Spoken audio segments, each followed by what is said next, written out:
Good evening, everyone, and welcome back to the Football Tribe UG channel. Robert Kesakos is your usual suspect. Welcome back to yet another live broadcast on your favorite football updates channel.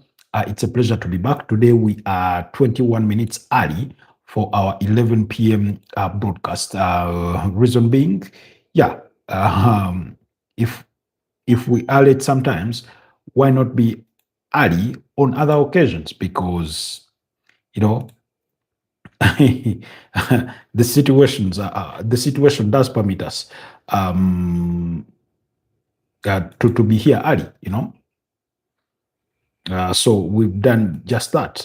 Anyways, I hope you've had a wonderful start to your week. Today is the 22nd of December 2025. We are edging closer towards Christmas and also edging closer towards the end of the year. It's been a bit of a challenging year, but maybe we'll get to speak about that on a different occasion. But I wanted to say thank you to all our new subscribers, those that have helped us reach, 3,000 subscribers on the channel. Thank you so much for, choosing to be part of the Football Tribe UG community. We do not take your love and support for granted. We hope that you continue to show us your love and support in as far as this channel is concerned. Action is continuing in as far as the Africa Cup of Nations is concerned. We know that the tournament kicked off yesterday with a 2-0 victory for the host Morocco against Comoros, with a bicycle kick of a goal that would pass for an early goal of the tournament. Meanwhile, in the other, continuing with match day one, Zambia earlier on were involved in a 1-1 draw against Mali. I did not get the chance to watch that game, but at least I did watch the entertaining tie between South Africa and Angola. The 1996 champions are there, getting the better of Angola to win that fixture by 2-1. So, I mean, it's been a pleasure watching that game. It was a beautiful game, really. I thought both teams competed well. South Africa, the deserved winner, Lyle Foster scoring the winning goal in that one. South Africa had a goal ruled out by VAR. Then they hit the crossbar. They really created some beautiful chances and moments in that game that were worth that. But before the goal comes, you did think to yourself that it was being typical of a South African kind of performance where they do it all and not give you the end product. Hello, welcome back to your favorite Football Tribe UG channel. I'm Robert K. Sakos, and welcome back to a new podcast on this Monday evening. I'm watching Egypt versus Mozambique soon. Yeah, I'll equally be following events from that. That kickoff is in about 18 minutes from now. I watched South Africa. I also watched the game between South Africa. So let me know, what did you make of it? For those of you that are just joining us from the broadcast, I say good evening to you. It's 43 minutes past 10 p.m. here in Kampala, Uganda, where I do come to you live from. Kindly like the broadcast, but also consider subscribing to the channel and help support what we do here. So once that game kicks off, we'll be keeping tabs on it. That's for the game between Egypt and Mozambique. But like I said, the game between South Africa and Angola was really entertaining, to say the least. Was really entertaining. It felt like you're watching a competitive tournament kind of game. South Africa, of course, were the dominant side, with majority of the key statistics going their way. They dominated possession to the tune of 58% compared to 42% of Angola. This is according to online information in terms of those statistics. They had 10 shots on goal with 4 on target compared to Angola's 8, who only had 3 on target. But like I said, they scored a goal that was ruled out. So overall, I thought it was a worthy performance. I think particularly Rowan Williams, I thought he looked really sharp. until he got beat at some point. I think it was bound to happen given the way Angola were going about things. Um, then Lyle Foster did not have that, very great a game, but he was involved in the goalie squad because it is him that wins the ball back before making the run to be played in, and he scores a beautiful goal there. So I thought he was a brilliant, brilliant performer. Then there's a player called, I think, Ruvumbo from that Angola side. He really looked good. He really, really looked good today. So that, I mean, they went toe to toe with each other. I thought you thought that the margins, even though South Africa edged it, were not that far big, Luvumbo. So I was really, really incredible. Pedri says, honestly, I would say South Africa are incredibly average, so mid, very low creativity, not pleasant to watch, yet they won. Angola played very well structured, and relatively good according to their capabilities. Luvumbo, Mestro played well from Angola. Yeah, so yeah, there are some good performers out there.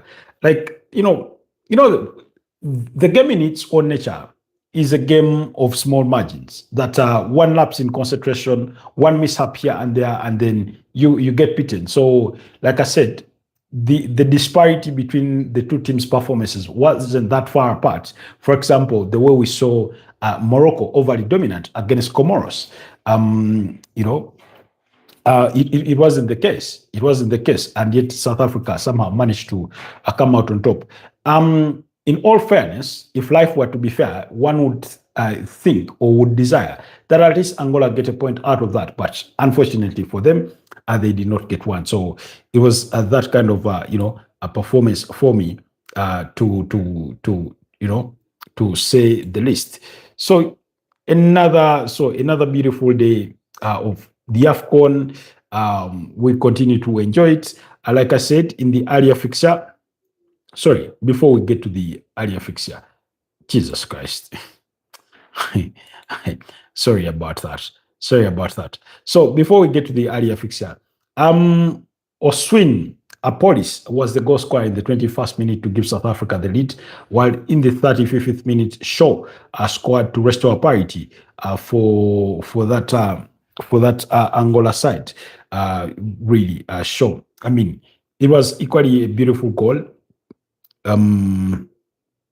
It was a tap in at almost a tap in to the near post to beat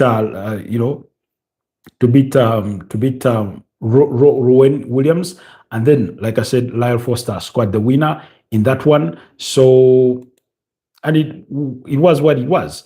Then action, like I said earlier on, Mali and Zambia settled for a 1-1 draw between the two sides. Mali slightly dominant according to statistics because they had a 53% ball possession. They had 13 shots on goal with 5 on target compared to Zambia's 2. I mean, Zambia are not they're not an electric team when it comes to playing their football. I would never have imagined myself talking about a player from Angola. This is why such a tournament is amazing for all football fans. It gives nations the chance to be known, players to impress as well.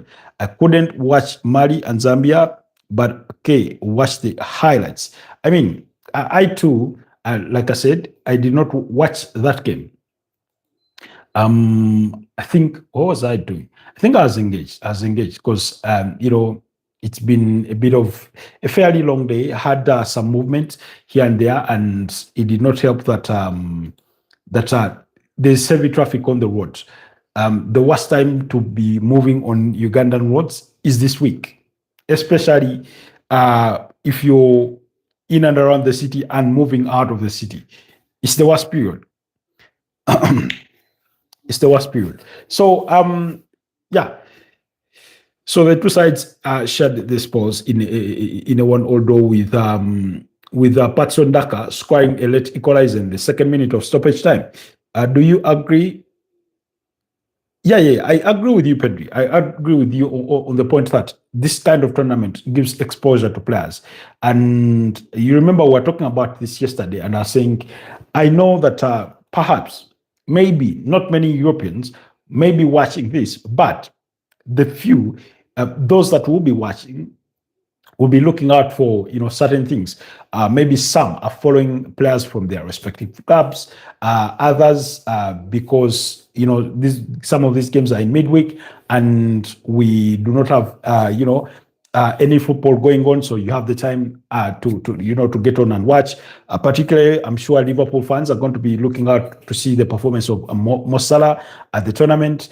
Earlier on, you had the reason to watch Lyle Foster. So, and those kinds of things. But also, you also have the genuine enthusiast of football fan, the caliber of Pedri who will say, if it's a game of football, I'll turn on my TV and I'll watch it.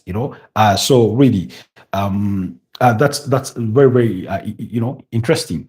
And of course, we all know that even when you love the sport that much, you will end up perhaps not watching it all.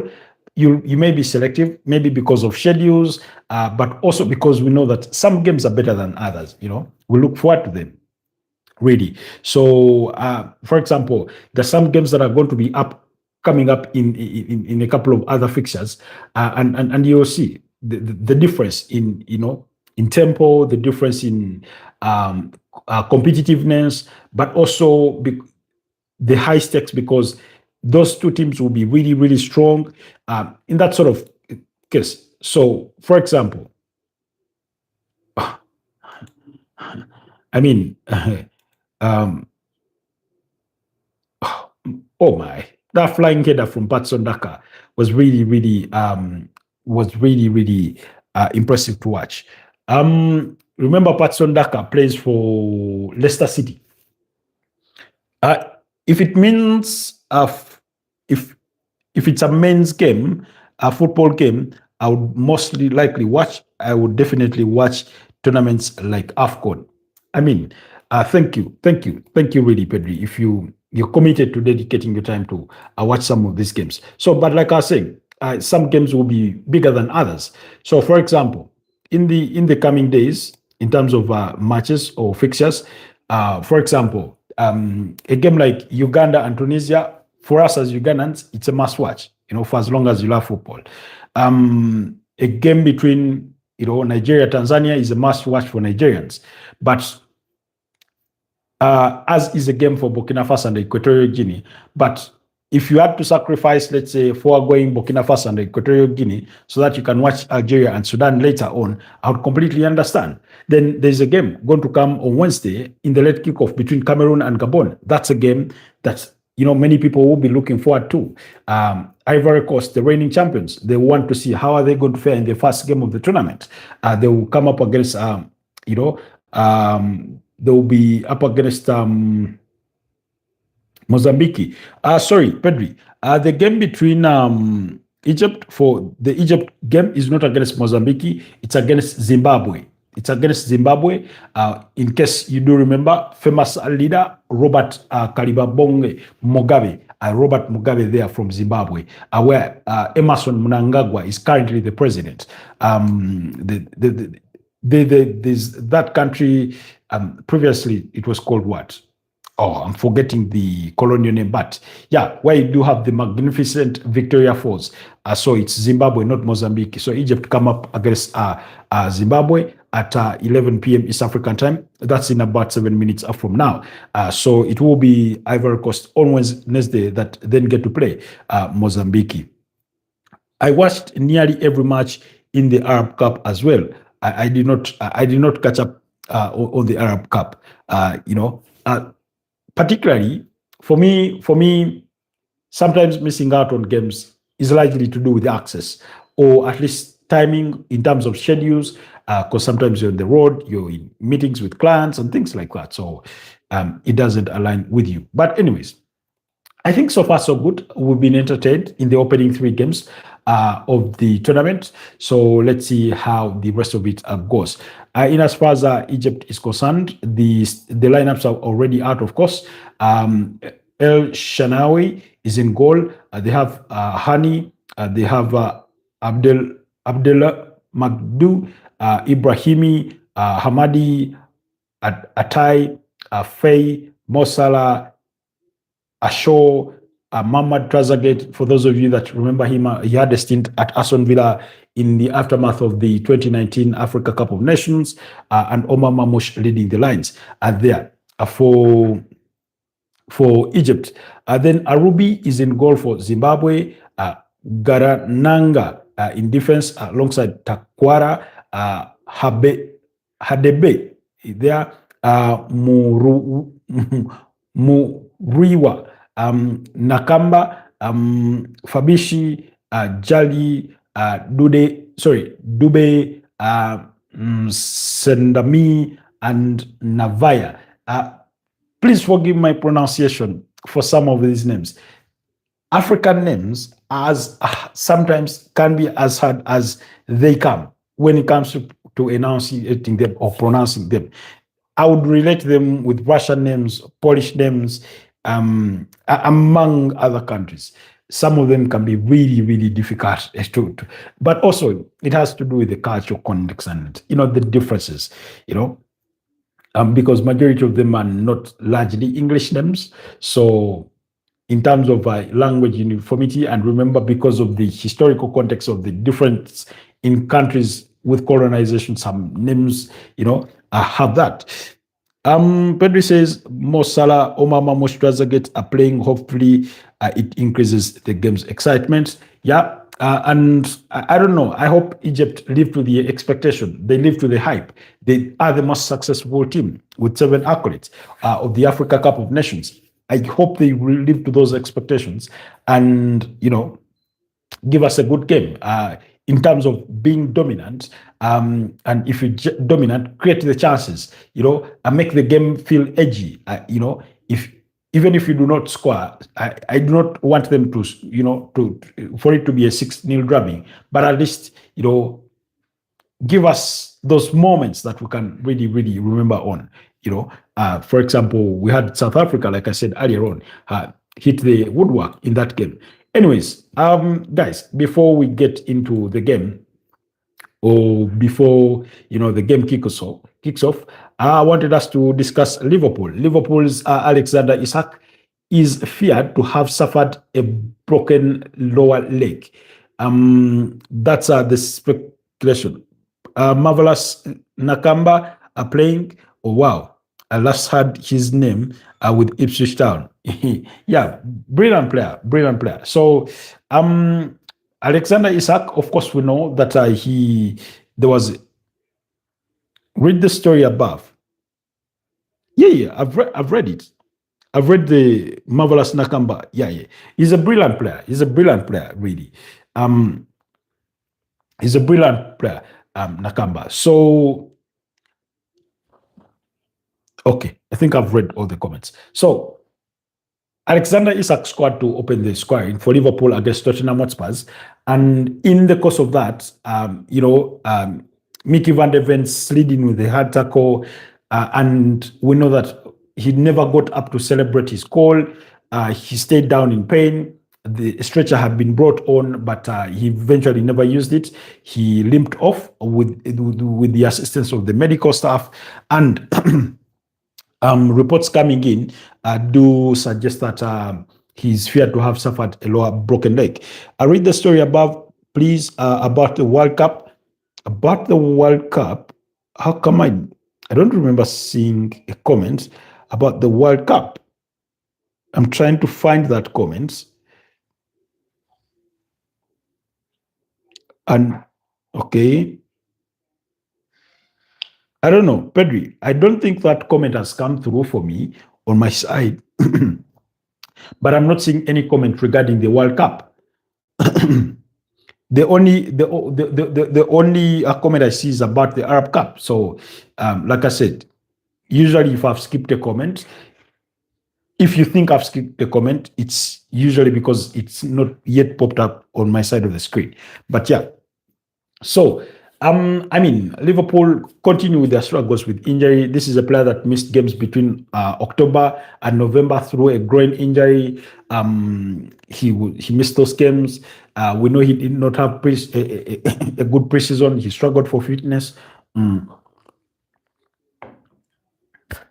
Excuse me. He struggled to find his fitness. Henceforth, at the start of the season, as soon as he found it, he then suffered an injury. So he's sort of been in and out of the team, and now his chances are he's going to be ruled out for months with what is feared to be a lower broken leg. The MRI scans, we are yet to know what the actual revelations are, but according to multiple sources, including Sky Sports, those are the fears. And this is already in addition to injuries like Cody Gakpo, which leaves Liverpool a bit short in terms of their attack. They'll have to then rely on Federico Chiesa, who we equally know he's a bit injury prone, although a good player. Then does that mean that Liverpool will go in the January transfer window and sign a striker? At the same time, we know that Mo Salah is away for the Africa Cup of Nations. Depending on how far Egypt go, will determine how long he will be away, but at least it will be a period of a month if they go all the way to the finals. So with the work of those facts, or in the work of those facts, Cody Gakpo out through injury, Mo Salah away for AFCON. We know that Harvey Elliott was alone. There's an expectation that this one could be recalled back from Aston Villa. Where he's not had ample playing time. I think Liverpool could really, really use him to help the likes of Curtis Jones.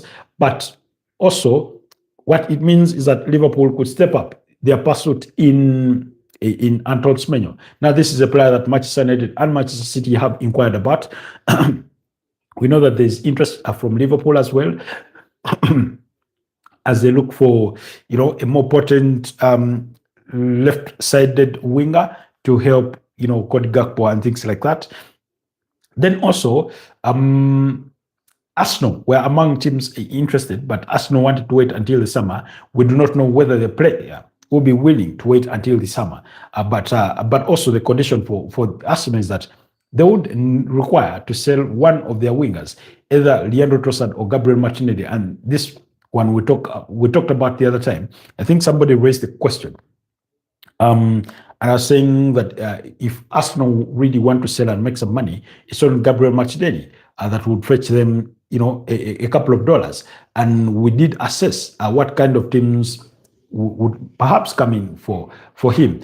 We know that there's interest for him in the Saudi Pro League, but his entrants do not want him going there.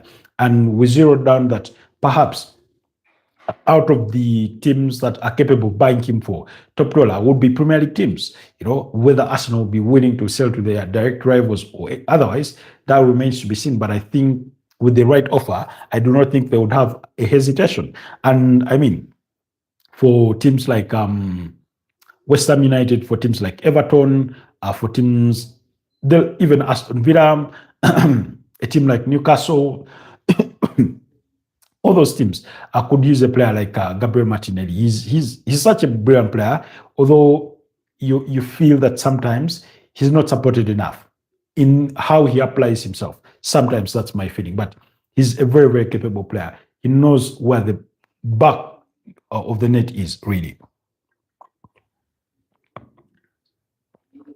Anyways, so those are the fears with Liverpool at the moment and what they could explore to do in as far as the transfer window is concerned, in terms of finding support and replacement for not a direct replacement, but in terms of bolstering their attack.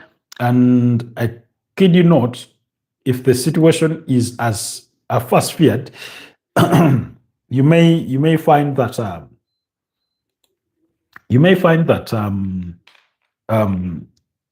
we possibly do not see Alexander Isak for the remainder of the season, because God forbid, let's say he's ruled out for 3 to 4 months.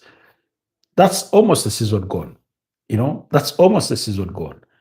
We get to see him at the tail end of the season, and even then, you can't guarantee that he doesn't suffer, injury setbacks. So unfortunately, I've heard rumors, and these reports have been online on X, suggesting that some Newcastle fans are celebrating Alexander Isak's injury, and I'm like, how cynical do we have to be? Oh, I do not know how cynical one ought to be to celebrate Alexander Isak's injury. I do not think in the game of football there's a player uh, I hate that much that I would celebrate their injury. If, let's say, a star player, Pedri seems to have retracted his comments, I do not think. Now, so for example, if, let's say, my team is going to play another team, for what examples can we use? Let's say Arsenal is going to play Manchester City, and Brad Erling Haaland is going to miss that game through injury. I'll be fine with that. I'll be okay. It will be a good positive for my team. But if him as a player is ruled out for many months through a bad injury, I wouldn't celebrate that. That's just nasty. That's just not. That's just bad. You can't celebrate that. Newcastle fans, you do not have to be that cynical. I mean, the player left. Move on. You do not agree with the circumstances under which he left. You did not appreciate the way he behaved to force his move. Whatever the case, move on. You got paid £125 million for the deal. Use the money to get Nick Volmada. He's doing much better than Alexander Isak, is doing at Liverpool. In any case, over the weekend, he scored a brace, which helped you, unfortunately, you scored that in a 2-2 draw against Chelsea. And I think he's now raised his personal tally to about 7 goals. Move on. I mean, we do not have to be cruel as human beings to that extent. And even if you, for whatever personal grudge you may hold it against Isak, you do not have to make your celebration or to show your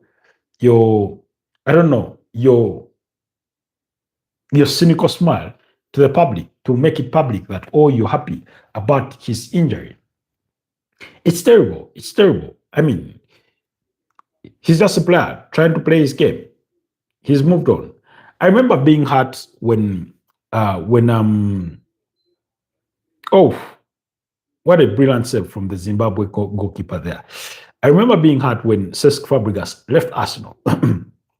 I did not like the transfer to Barcelona, but I accepted it for what it is, for what it was. Sami Nasri to Manchester City. I did not appreciate that. Emmanuel Adebayo to Manchester City. I did not appreciate that. Robin Van Persie to Manchester United. I did not appreciate that as an Arsenal fan. But I do not remember wishing them the worst. I do not remember being that cynical.